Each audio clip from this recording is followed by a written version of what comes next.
here's the Golf. I was just going to give this car a clean, and I realized that doing something as trivial as lifting the wiper blades away from the glass was not as easy as I would have thought it should be. It's easy at the back. You just lift it away like on any other car, and then you can access the blade, or you can get at the glass and clean all this dirt away. But at the front, it's not that simple, because if you try to lift the arms away like you would normally, they hit the upper edge of the bonnet, or the hood, as you Americans would say.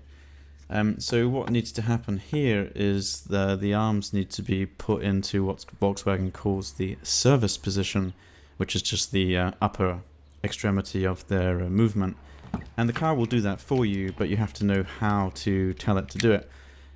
So you need the key, and you get in there and you stick the key in the ignition, and you can just turn it to the first position like this. And the reason I made this video is that some other advice out there is telling you to start the engine, and you do not need to do that.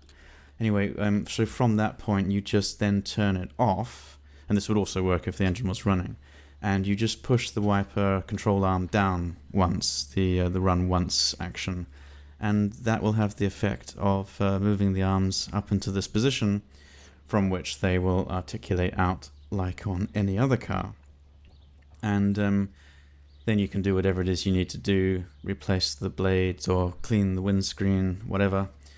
And the only thing I'd say is that be careful not to not to try to reset them when they're still articulated up, because I suppose if the windscreen wiper motors tried to turn them back down, then they'd end up jamming against the bonnet hood, and that would damage the paint, so don't do that.